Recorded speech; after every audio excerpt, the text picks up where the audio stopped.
everyone. Now I'm going to talk to you about maternal pelvis. Everything which is important in maternal pelvis related to your MCQ exam, the NEET PG exam, I'm going to tell you in this video. Now, over here, I have a maternal pelvis in my hand, and maternal pelvis is formed by the two innominate bones along with sacrum and coccyx. The two innominate bones, they are joined anteriorly at the level of pubic symphysis, and posteriorly we have the two sacroiliac joints. Now, if we look at the maternal pelvis, from anterior to posterior, there is a pelvic brim. And what are the structures which form the pelvic brim starting from anterior and going towards the posterior? So initially, anteriorly, we have the pubic symphysis, then we have the pubic crest, the pubic tubercle, then we have the ascending upper border of the ascending rami of the pubic bone, then we have the iliopectineal line with the iliopectineal eminence, and then you have the sacroiliac joint, the ala of the sacral bone, and finally there is the sacral promontory. So again, I'm telling you, going from anterior to posterior, with the pelvic brim, it consists of the pubic symphysis, the pubic crest, the pubic tubercle. Then you have the upper border of the ascending rami of the pubic bone.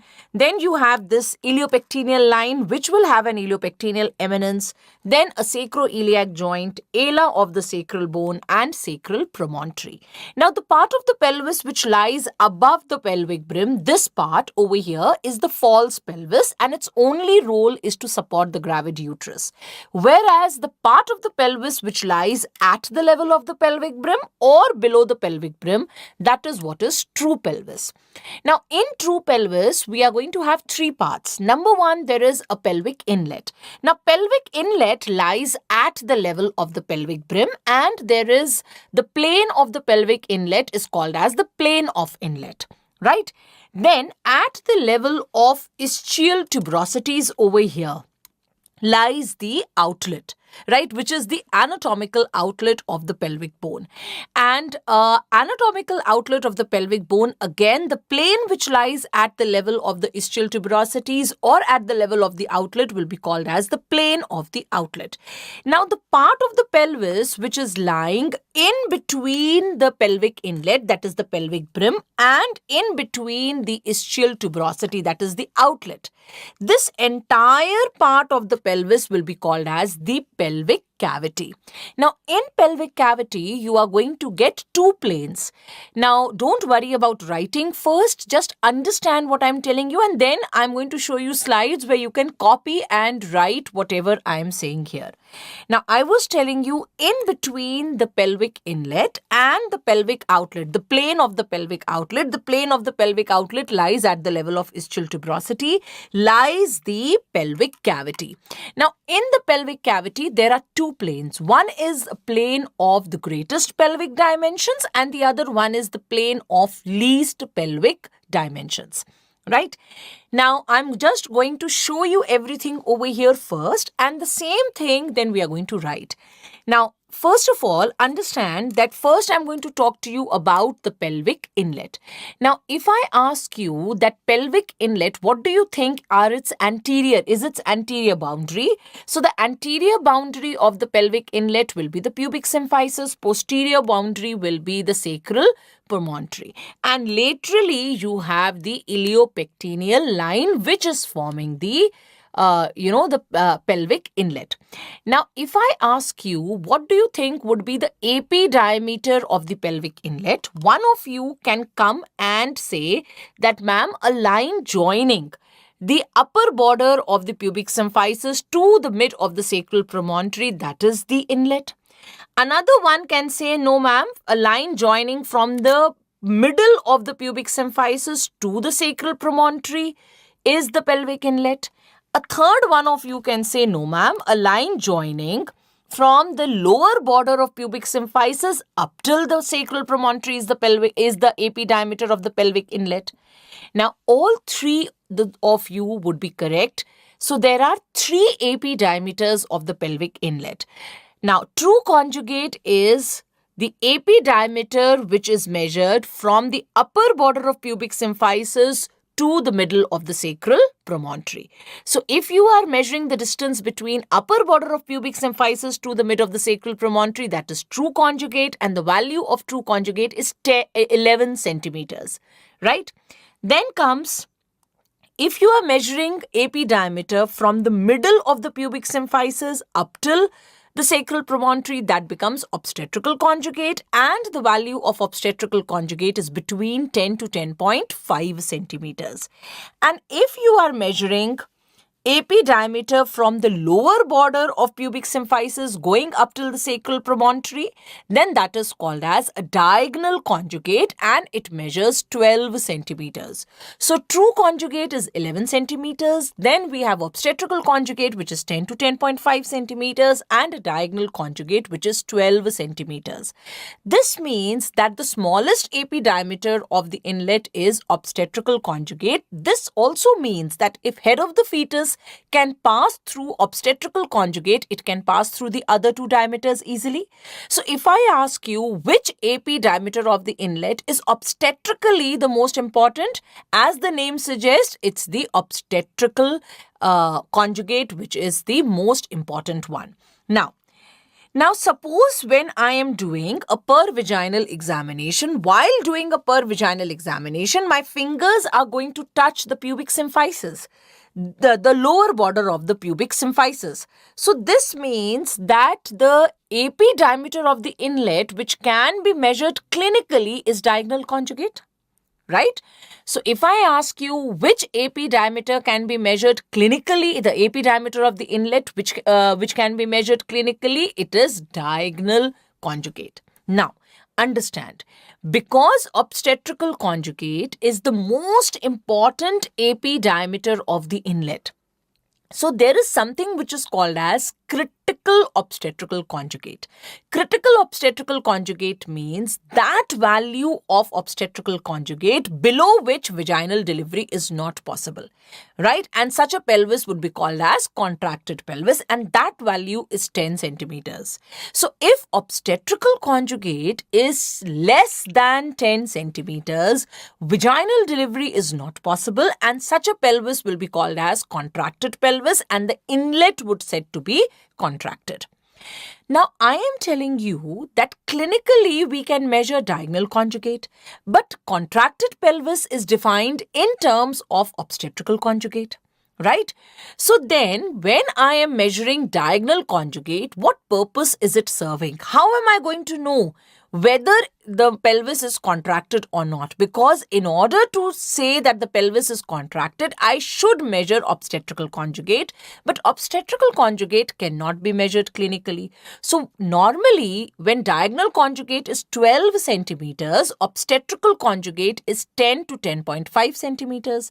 This means if diagonal conjugate is X centimeters in my patient, then what will be the obstetrical conjugate? Obstetrical conjugate would be X minus 1.5 to 2 centimeters. I hope all of you are understanding.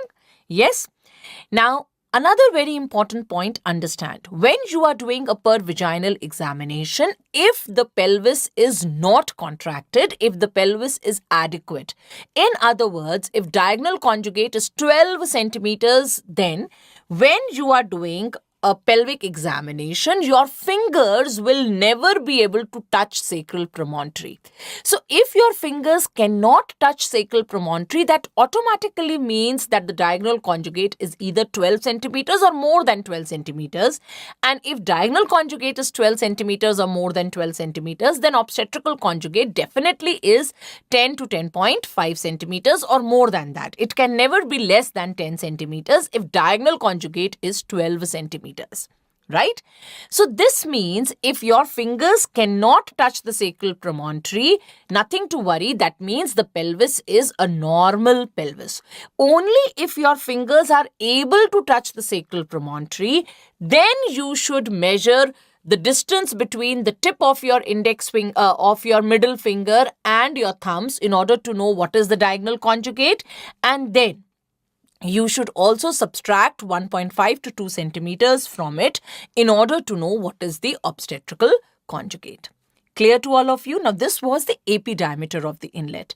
Then comes the transverse diameter of the inlet. Transverse diameter of the inlet is the distance between the two farthest points on the iliopectineal line. Any two farthest points on the iliopectineal line, the distance between them would be transverse diameter, and that is 13 centimeters. And then there is an oblique diameter at the level of inlet. Oblique diameter is the distance between sacroiliac joint of one side to iliopectineal eminence of the other side. Right? So this distance. So when I say right oblique, it means from right side sacroiliac joint to left side iliopectineal eminence. When I say left oblique, it means from left side's sacroiliac joint to right side's iliopectineal eminence. And this is 12 centimeters. Now, first write down everything about the inlet, and then we are going to go on to the cavity. So quickly, I'm going to take you through all these slides. So pelvic brim, which is also called as linea terminalis, from anterior to posterior, it is formed by pubic symphysis, pubic crest, pubic tubercle, iliopectineal eminence, iliopectineal line, sacroiliac joint, ala of the sacral bone, and sacral promontory. Now, so the part of the pelvis which is above the pelvic brim is false pelvis, and it only supports the gravid uterus. The part of the pelvis which is below the pelvic brim is true pelvis, which takes part in labor. Now, parts of the true pelvis are inlet, which lies at the level of brim. Then we have outlet, which lies at the level of ischial tuberosity, and cavity, which lies in between inlet and outlet. Now, the plane of inlet is called as the plane of the inlet. There are two planes in the cavity. One is the plane of greatest pelvic dimension, and the other is plane of least pelvic dimension. And the plane of outlet is called as the plane of outlet. Pelvic inlet, as I told you, it lies at the level of pelvic brim, and it has got 3 antero-posterior diameters. Everything, their definition and their measurements I have mentioned over here. I want you to take a pause over here and copy this. True conjugate, obstetrical conjugate, and diagonal conjugate. Then I have written shortest AP diameter is obstetrical conjugate. Critical obstetrical conjugate, OC stands for obstetrical conjugate, is smallest obstetrical conjugate. If obstetrical conjugate becomes less than this, then vaginal delivery is not possible, and such a pelvis will be called as contracted pelvis. The value is 10 centimeters. Longest AP diameter is diagonal conjugate. AP diameter, which is most important, is obstetrical conjugate. Diameter, which can be clinically measured, is diagonal conjugate. Now, this is an image showing how you are going to measure diagonal conjugate. If diagonal conjugate is normal or 12 centimeters, which it should ideally be, your fingers cannot touch sacral promontory.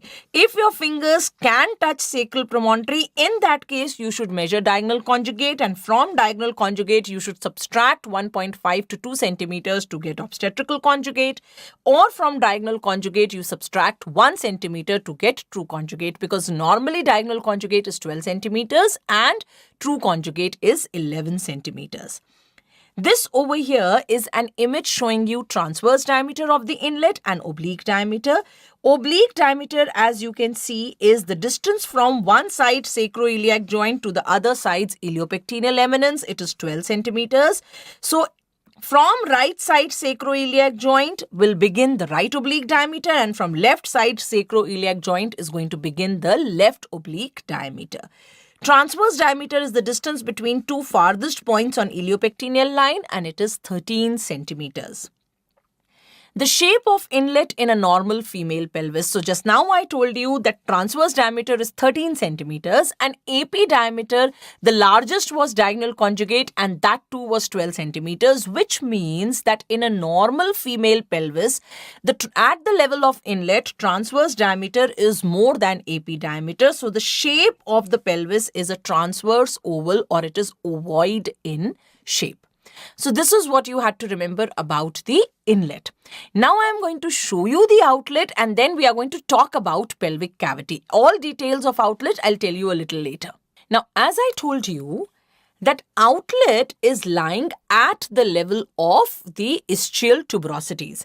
So the part of the pelvis which lies between the pelvic brim and the outlet, that is the pelvic cavity. Now, in the pelvic cavity, there are two planes, plane of greatest pelvic dimensions and plane of least pelvic dimension.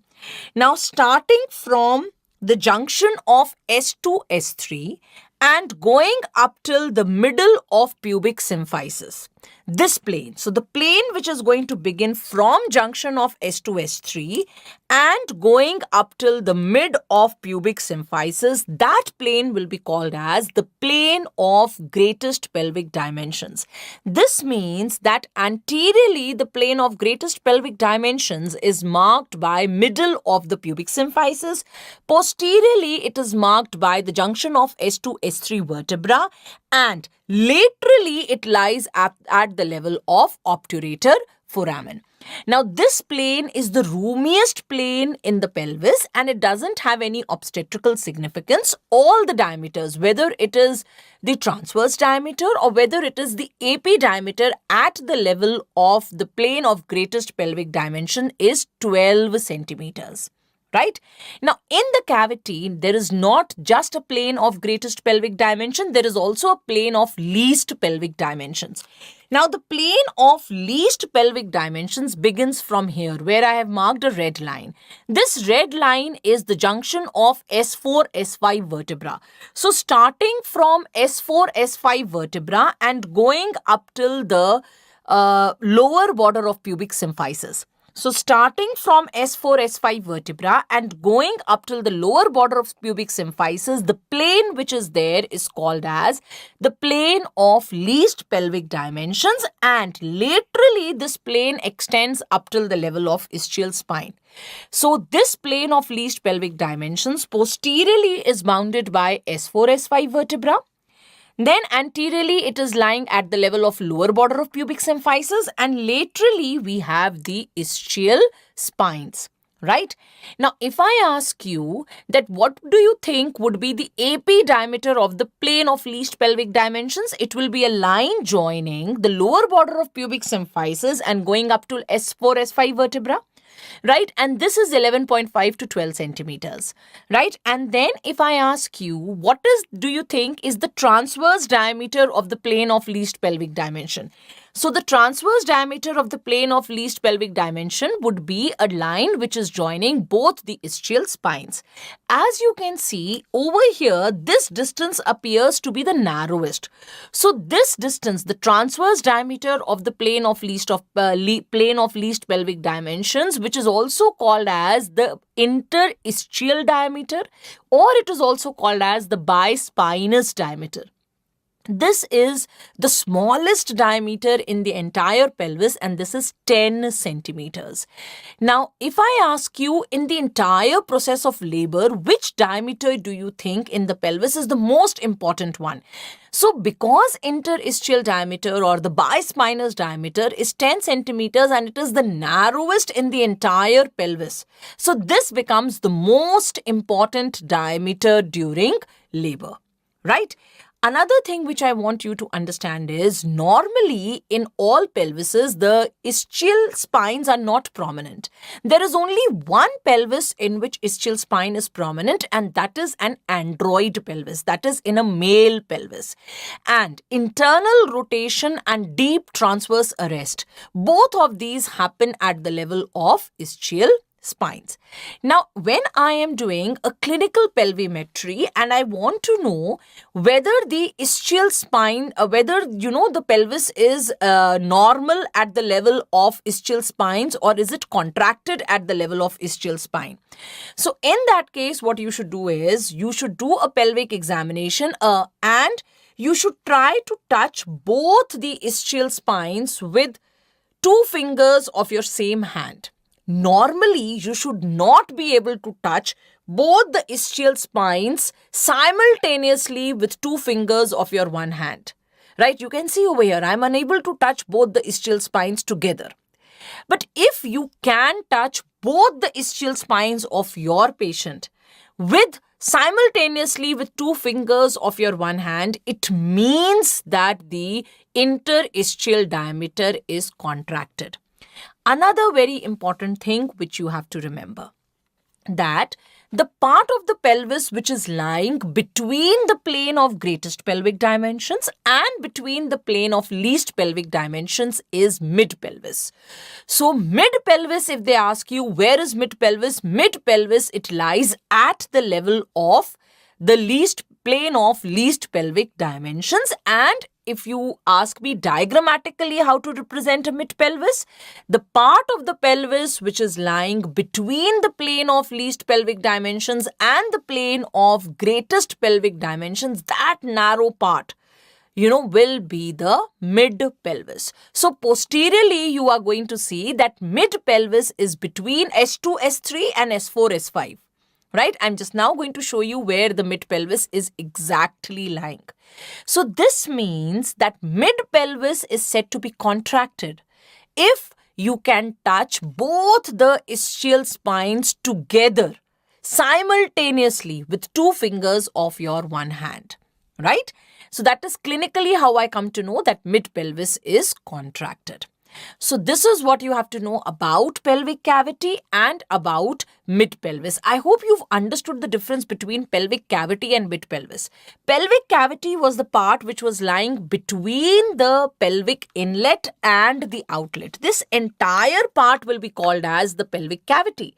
Whereas mid-pelvis is the part which is lying between the plane of least pelvic dimension and the plane of greatest pelvic dimensions.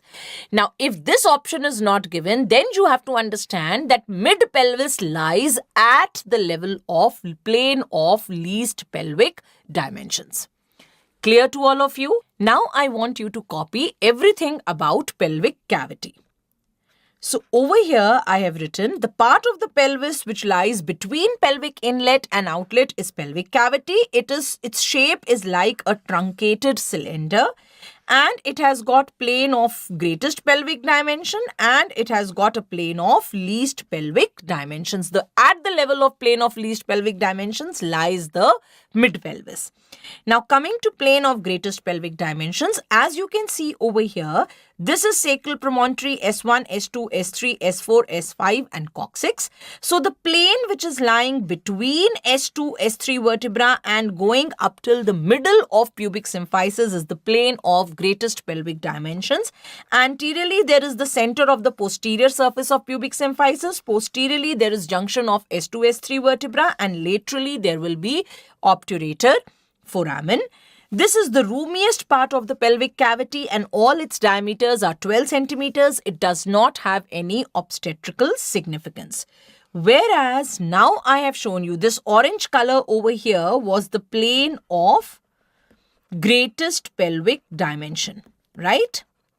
Now I have shown you over here in this multicolor the plane of least pelvic dimensions, which is anteriorly bounded by the lower border of pubic symphysis. Posteriorly, there is the junction of S4, S5 vertebra, and laterally you are going to have the ischial spine. Now this yellow color area which is lying between the plane of greatest pelvic dimension and the plane of least pelvic dimension is that is what is mid-pelvis, right? Now, this plane is the narrowest plane of the pelvis. Its AP diameter is 11.5 to 12 centimeters and its transverse diameter is the distance between the two ischial spines.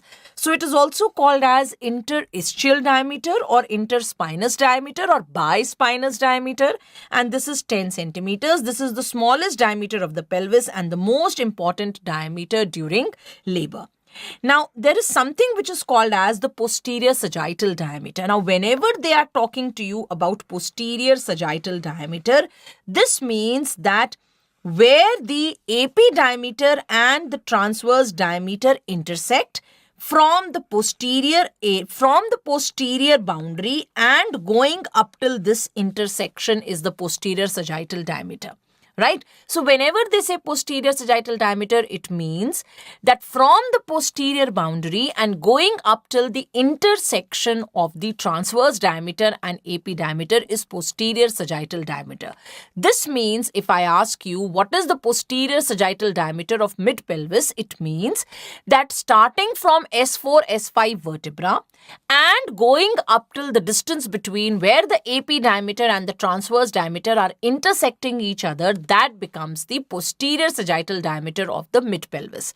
And the posterior sagittal diameter of the mid-pelvis is 4.5 to 5 centimeters, right? Then, how do you measure the interischial diameter clinically? The interischial diameter clinically can be measured. You try to touch both the ischial spines simultaneously with 2 fingers of your hands. If possible, then that means interischial diameter is contracted, which means that the mid-pelvis is contracted. So mid-pelvis is called as contracted if interischial diameter is either less than 8 centimeters or if both ischial spines can be touched simultaneously with 2 fingers of the same hand. Another very important point to note is in male pelvis or in android pelvis, ischial spines are prominent and deep transverse arrest occurs at the level of ischial spines, right?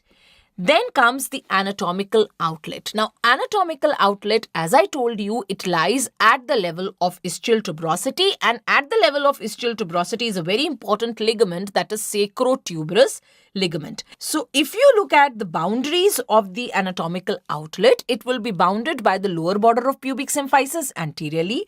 Posteriorly, it goes up till the tip of the sacrum or it goes up till the tip of the coccyx, right? And laterally, it goes up till ischial tuberosities along with the sacrotuberous ligament. Now, this, although we say that it is rhomboid or diamond shaped, actually there are 2 triangles which form the anatomical outlet, and the base of the triangles, it lies at the line which joins both the ischial tuberosities, right? So the boundaries of the anatomical outlet are posteriorly from tip of the sacrum or the coccyx if it is not pushed back, anteriorly lower border of pubic symphysis, and laterally you have the ischial tuberosity. Its diameters are the reverse of what you saw in the inlet. In the inlet, the transverse diameter was 13 centimeter. Over here, AP diameter is 13 centimeters.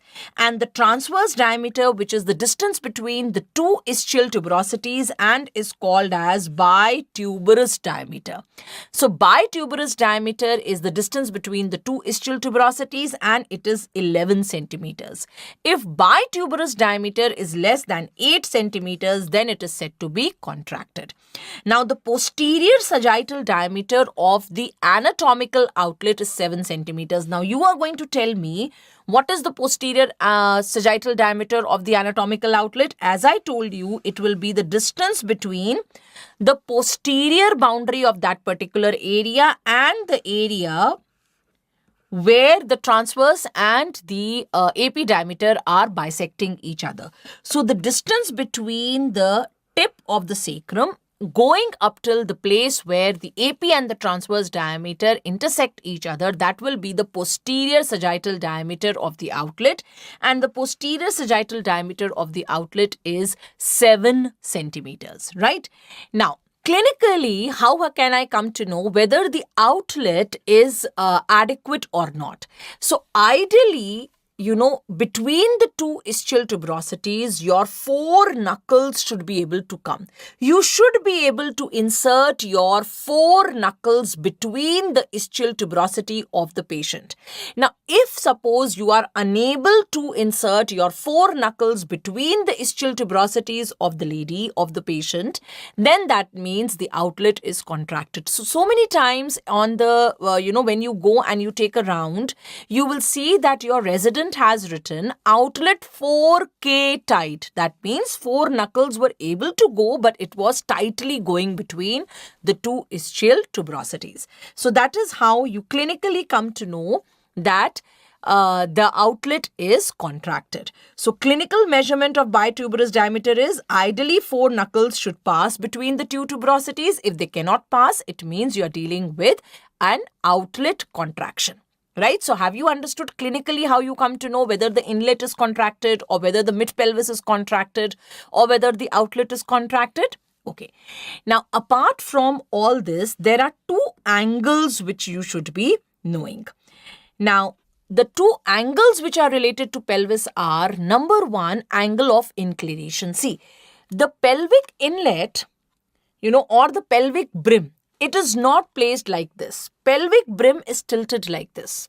So the angle which the pelvic brim makes with the horizontal, that is what is called as angle of inclination. And angle of inclination is 55 degrees, right? And then a second angle. So this over here, the angle which, so pelvis is not like this, it is tilted like this, forward tilt.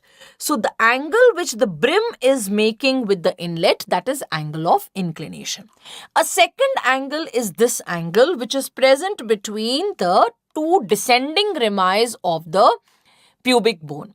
So the angle which is present between the two descending rami of the pubic bone, this angle over here is the subpubic angle. Now subpubic angle, you should remember that it is acute in a male pelvis and it is obtuse in a female pelvis. So till now I have told you two characteristic findings of a male pelvis. Number one, in a male pelvis ischial spines will be prominent, and number two, the subpubic angle would be acute.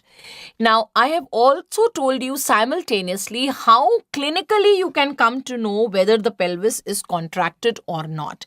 Now, whenever you are doing clinically, when you are assessing the pelvis, that whether the pelvis is adequate for delivery or not, it is called as clinical pelvimetry. Right? And clinical pelvimetry, the time for doing clinical pelvimetry in a primigravida female is between 38 to 39 weeks, and in a multigravida female, it is at the onset of labor. One very, very important thing which you should remember is that WHO does not recommend that in all females who are in labor, you should do a clinical pelvimetry. That is not recommended by WHO. If you remember this much on pelvis, most of your questions on pelvis would be solved. In NEET PG 2022, the question which was asked was, they had shown this yellow area and they had asked what is this representing. So this area is the area which is lying between the plane of greatest pelvic dimensions and plane of least pelvic dimensions. So what is this representing? This is representing the mid pelvis. Now you know everything about a normal pelvis. Now I'm going to tell you about contracted pelvis. See, how do you define contracted pelvis? There are two ways in which you can define contracted pelvis. Number one is if any of the essential diameters or if any of the major diameters. So you're going to ask me, ma'am, what are the major diameters of the pelvis? So I have not told you any of the minor diameters or any of the non-essential diameters. So it's very easy for you to remember that whatever diameters I have told you, if any of those diameters, it becomes less than 0.5, it decreases by 0.5. So it's not less than 0.5, it decreases by half a centimeter. Whatever is the original value which I have made you write, if it becomes, less, half centimeters less than what I have told you, or more than half centimeters less than what I have told you, then you say that the pelvis is contracted. Right? That's one way of defining contracted pelvis. The other way of defining contracted pelvis is based on whether it's a contracted inlet, whether there is a contracted mid-pelvis or a contracted outlet. Suppose if there is a contracted inlet, then also you will say that the pelvis is contracted, right? If there is a contracted mid-pelvis, then also you will say that the pelvis is contracted, or if there is a contracted outlet, then also you will say that the pelvis is contracted. A contracted inlet is defined as obstetrical conjugate measuring less than 10 centimeters. A contracted mid-pelvis means interischial diameter measuring less than 10 centimeters. And a contracted outlet means that intertuberous diameter measuring less than 8 centimeters. Right? So this is how you define contracted inlet, contracted mid-pelvis and contracted outlet. Right? Obstetrical conjugate less than 10, IID less than 8, intertuberous less than 8. Right? Less than equal to 8. IID less than equal to 8 and intertuberous diameter less than equal to 8, then that's a contracted outlet. Right? Now, if I say, can a contracted pelvis be diagnosed clinically? You will say, yes, ma'am, just now only you told us that how to diagnose it clinically. Now, whenever you have a female with a contracted pelvis, what will be the mode of delivery? Common sense tells me that if your pelvis is contracted, I'm going to do a cesarean section. So whenever you have a contracted pelvis, always you have to go for cesarean section. Not only this, whenever this female with a contracted pelvis is going to conceive, every time I will have to do a cesarean section, right? So that means that suppose I have done, is there any role of trial of labor? Are you going to try vaginal delivery in this female? No. Right? Because the pelvis is contracted, you have to do a cesarean section. You are not going to try vaginal delivery.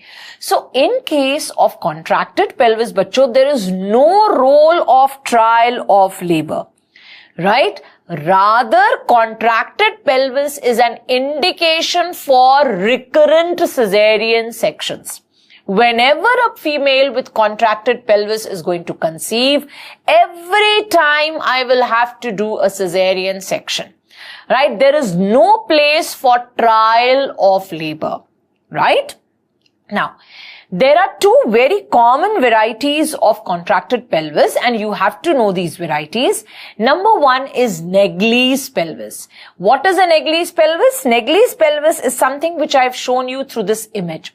Now, in this image, what you are seeing is that only one ala of the sacral bone is present. The other ala is absent. Right? So a Naegeli's pelvis is a pelvis in which one ala of the sacral bone is present. In other words, only one ala of the sacral bone is absent. In other words, only one ala is present. So it is a variety of contracted pelvis. And what is a Robert's pelvis? A Robert's pelvis is when both the ala of the sacral bone are absent. Now, whether it is a Naegeli's pelvis or whether it is a Robert's pelvis, management in both these conditions is cesarean section because these are varieties of contracted pelvis. And just now I told you that in contracted pelvis, you always have to do a cesarean section. Clear to all of you? Right? Now, after talking about contracted pelvis, we also have to talk about the normal varieties of pelvis. I am not saying these are contracted pelvis. Now, the topic of contracted pelvis is over. Now, I am going to tell you the varieties of the pelvis. Right? And we have a classification for the varieties of pelvis which was given by Cadwell and Mohoy. So we have a Cadwell and Mohoy classification of the varieties of pelvis.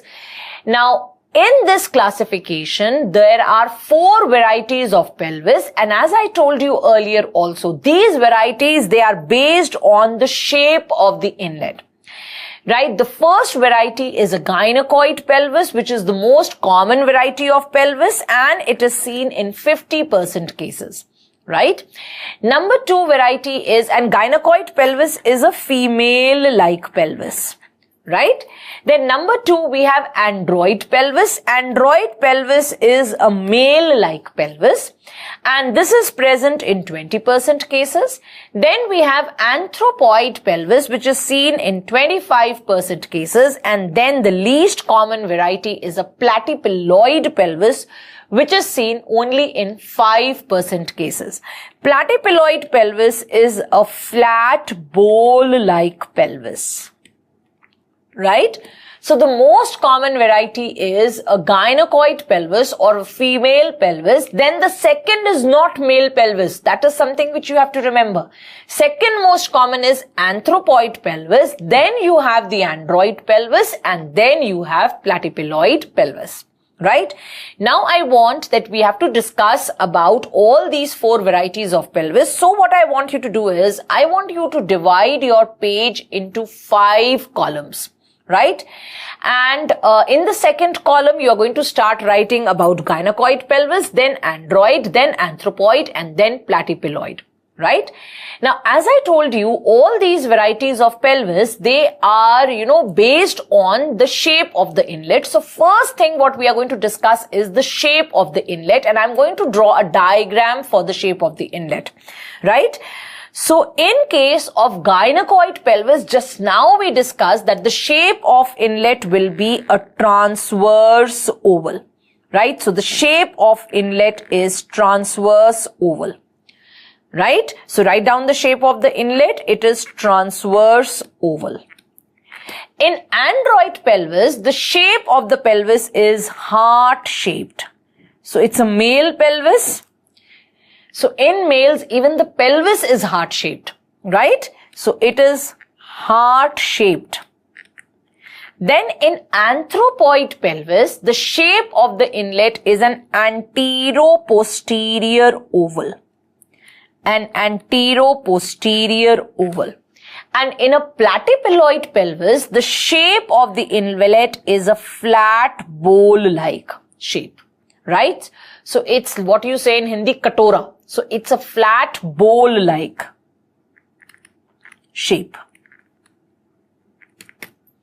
right? Now look at the transverse diameter and the AP diameter. As you can see from the image, in gynecoid pelvis, the transverse diameter is more than AP diameter. And just now we did that also, that in a gynecoid pelvis, in a female pelvis, the transverse diameter was 13 centimeters of the inlet and AP diameter maximum was diagonal conjugate, and that was 12 centimeters. Right? And android pelvis, which is the male pelvis, again what I can see is that the transverse diameter is more than AP diameter. Right?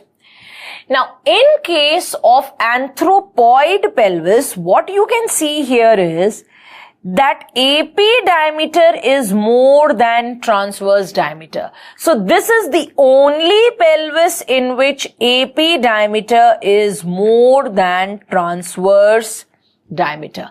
And that is why question is asked, right? So they will ask you in which pelvis the AP diameter is more than transverse diameter, right? And you are going to say it is anthropoid pelvis. Whereas in case of platyploid pelvis, what you can see is that the transverse diameter is much more than AP diameter. So if they ask you in which pelvis transverse diameter is much more than AP diameter, it is a platyploid pelvis. Right? Now, as far as ischial spines are concerned, if you remember when we were talking about the obstetrical outlet, at that point I told you that in a male pelvis, ischial spines are prominent. And what is male pelvis? Male pelvis is android pelvis. What is gynecoid pelvis? It is female pelvis. Right? So in male pelvis, that is in android pelvis, I am going to make the ischial spines prominent. So ischial spines are prominent only in one kind of pelvis, and that is your android pelvis. Is that clear to all of you? Now, if this is clear, let's talk further. Now, before we talk further, I'm going to draw that image again of their inlets. Right? So quickly I am drawing that image again so that we can have a further discussion. Right. Now let's talk about the side walls. Now if you see the side walls in a gynecoid pelvis, they are parallel to each other and the side walls are broad. So you will write the side walls, they are parallel and they are broad. Right? Whereas if you see android pelvis, and please in android pelvis, draw the prominent ischial spines also. Right? Now in android pelvis, how are the side walls? The side walls are convergent. Right? In case of android pelvis, how are the side walls? In android pelvis also, in anthropoid pelvis also the side walls are parallel, but they are narrow, right? As you can see in the image just now, we are seeing this, that the side walls are parallel, but it is narrow, right? So write down, they are parallel and they are narrow. right? In case of platypilloid pelvis, remember the side walls are divergent, right? Subpubic angle, we have already done that in gynecoid pelvis, subpubic angle is obtuse, and in android pelvis, subpubic angle is acute. That's all what you need to know about these varieties of pelvis. So if this chart is clear to you, you can answer every question related to the varieties of pelvis. Just two very important points which you should remember. If someone asks you what is a flat or a bowl-shaped pelvis, you will say it's a platypilloid pelvis. Similarly, if they ask you, name a flat gynecoid pelvis. So, flat gynecoid pelvis is another name for platypilloid pelvis, right? So, platypilloid pelvis, it is the least common variety of pelvis and it is called as a flat gynecoid pelvis or a flat bowl-shaped pelvis, right? Now, after this, we are going to come to the last thing which I want to tell you in this part, and that is cephalopelvic disproportion. Because all of you get so much confused between contracted pelvis and cephalopelvic disproportion. See, in cephalopelvic disproportion, the two things which you have to remember are pelvis is normal. It is not contracted. So, in case of cephalopelvic disproportion, which is commonly called as CPD, pelvis is normal, it is not contracted, baby or fetus is normal, right? But the problem is that this pelvis is small for the baby. So, it's not this that the pelvis is contracted. The problem is that the particular pelvis is small for that baby, right? So, in cephalopelvic disproportion, so let me show you an image. Over here, as you can see, pelvis is normal, but the baby is big, right? Now, because the baby is big and so this pelvis, although it is normal, it is appearing small for the baby. So, actually pelvis is not contracted. Right? And CPD can be due to any reason. CPD can be because overall the baby is big, like macrosomia, or if the head of the baby is big, right? So, CPD definitely means that the pelvis is adequate. When you are getting a finding of CPD, pelvis is not contracted. Sorry, you shouldn't use the word pelvis is adequate. You should use the word pelvis is normal. It is not contracted, but it is small for that baby, right? So, CPD is a relative finding, right? And that again brings us to a very important point. Tell me, if suppose this time a female is having a macrosomic baby, the weight of the baby is more in this pregnancy and so there was CPD, right? And the pelvis was adequate because the baby was macrosomic, I had to go for a cesarean section because of CPD. Now, is it necessary that next time when this female will conceive, she will have macrosomic baby? No. Next time, it could be that she has a baby of 2.5 kg weight.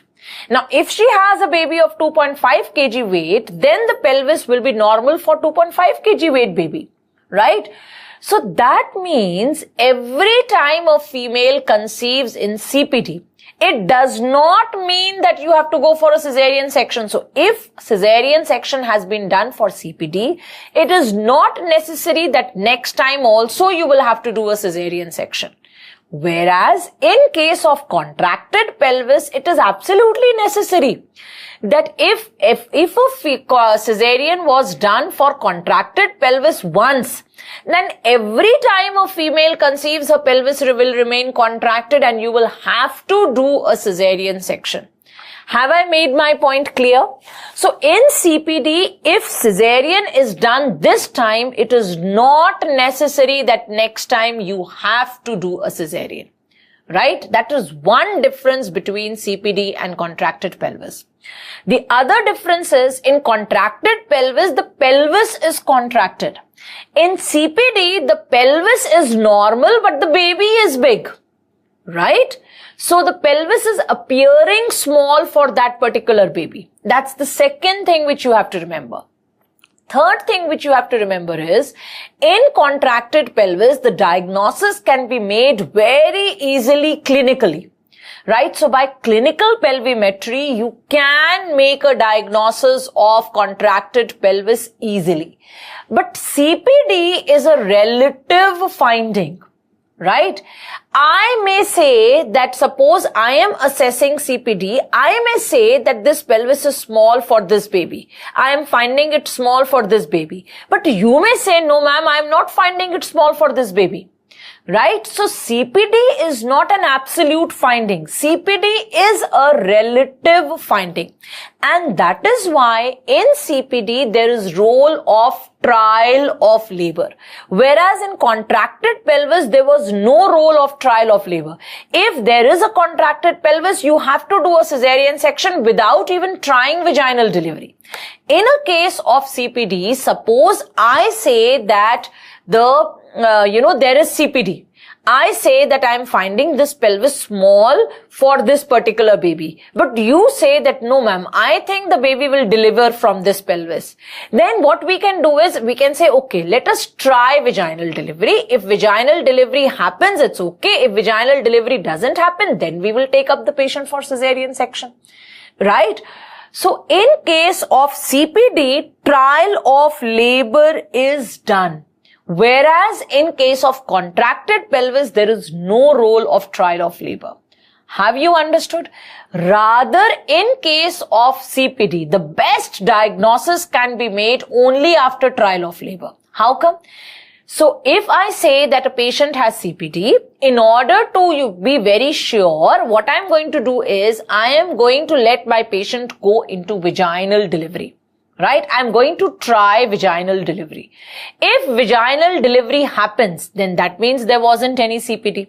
But if vaginal delivery doesn't happen, then I know CPD is present, and then I can be sure about the diagnosis. Right? So if someone asks you, what is the best method to diagnose contracted pelvis, in your MCQs, you are going to mark it as clinical pelvimetry.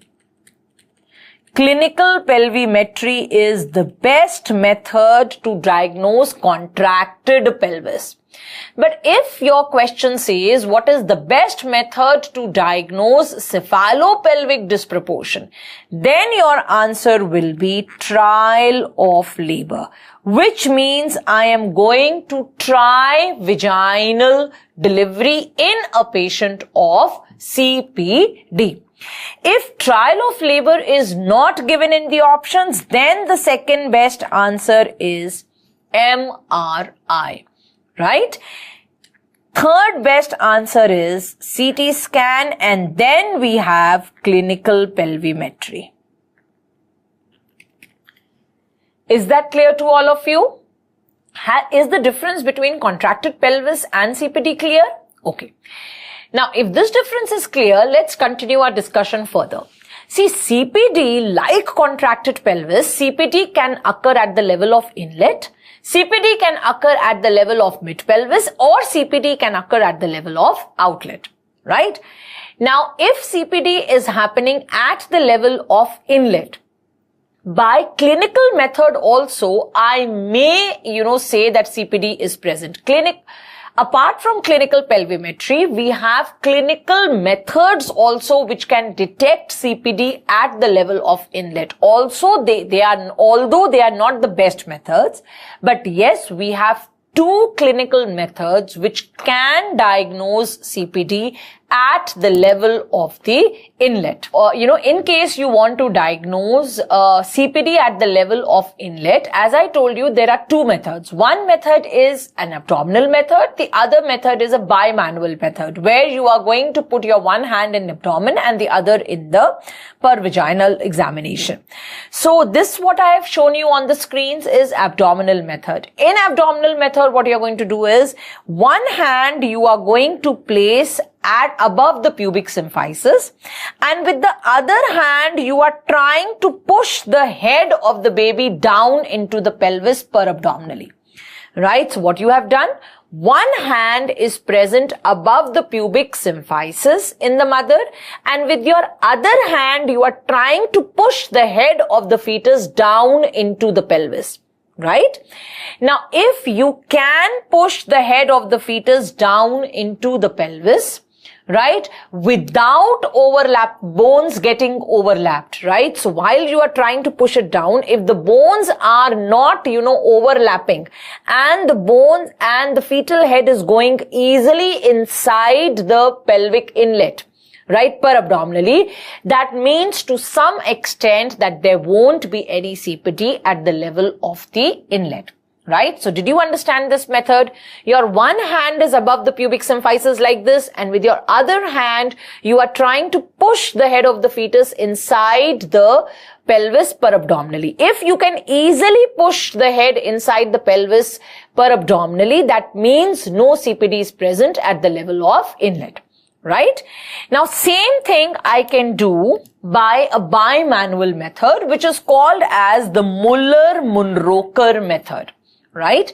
Now, in the Muller-Munrocher method, per-vaginally, your hand will be at the level of ischial spine, right? And per-abdominally, you will try to push the head into the pelvis, right?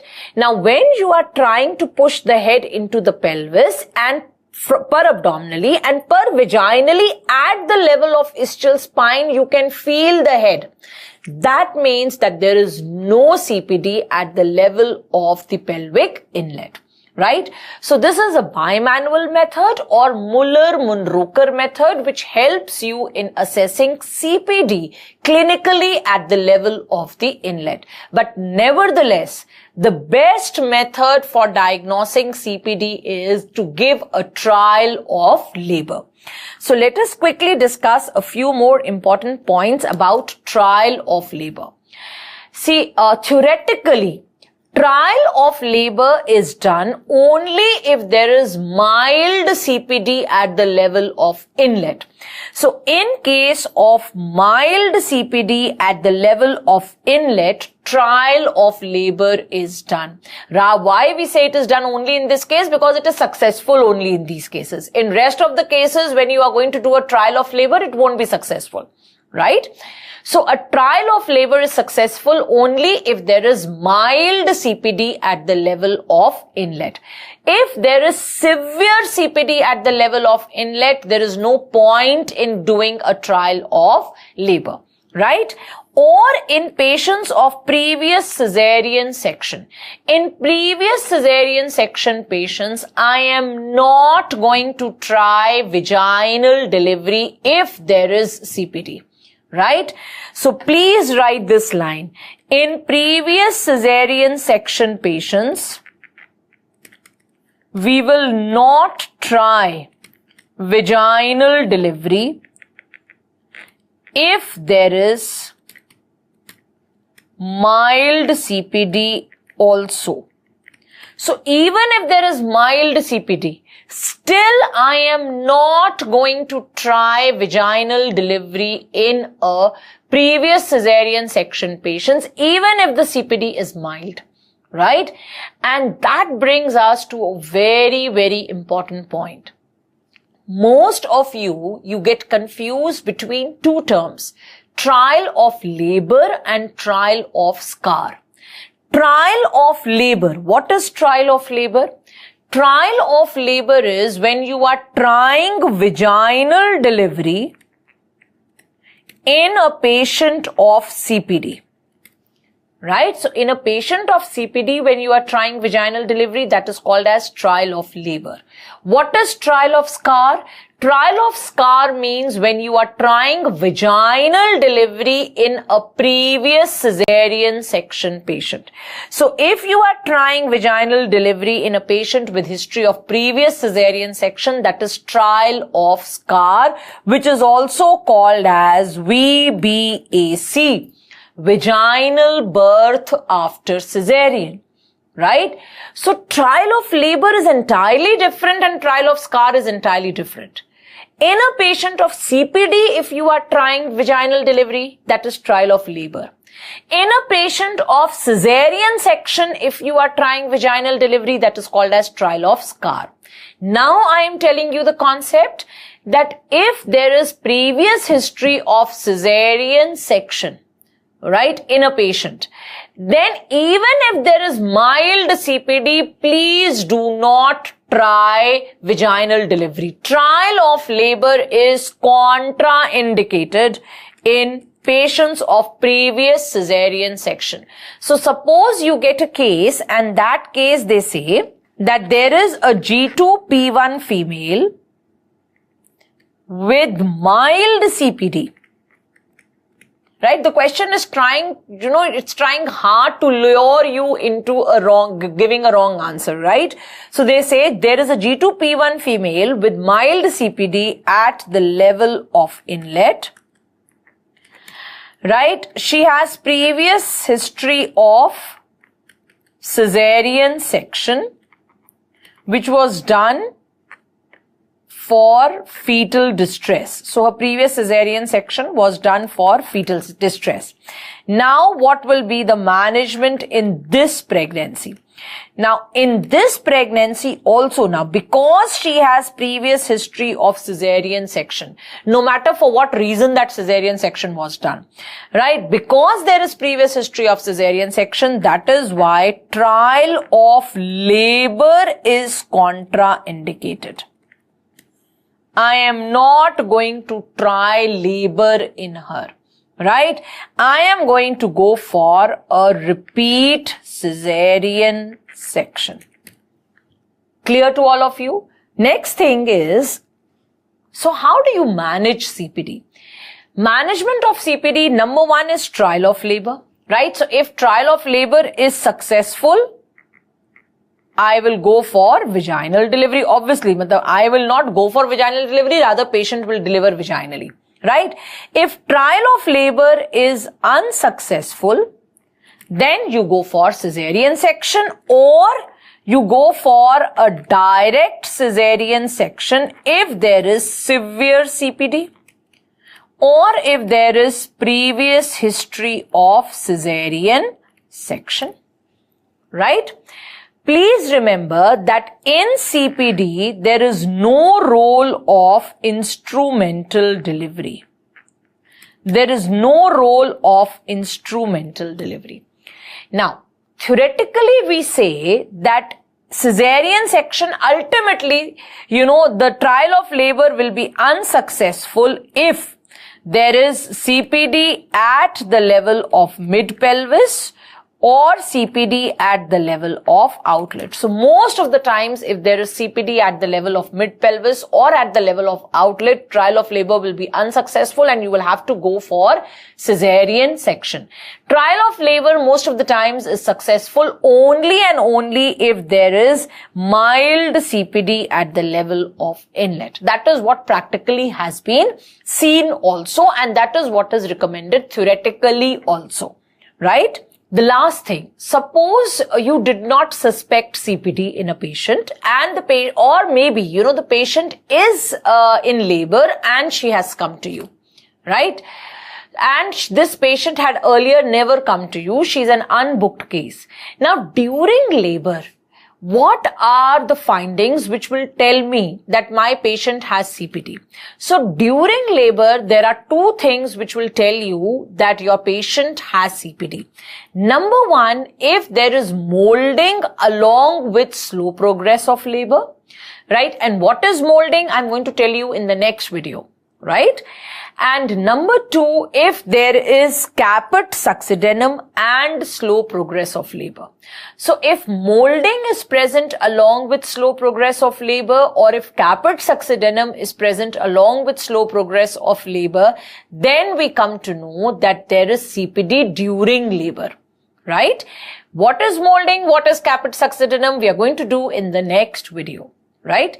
As of now, I just want you to understand this much only. right? So this is all what you have to know about the pelvis, about the contracted pelvis, and about CPD. In CPD, these concepts are very, very important. Please write down each and every line which I have told you and revise them again. Take care. See you in the next video.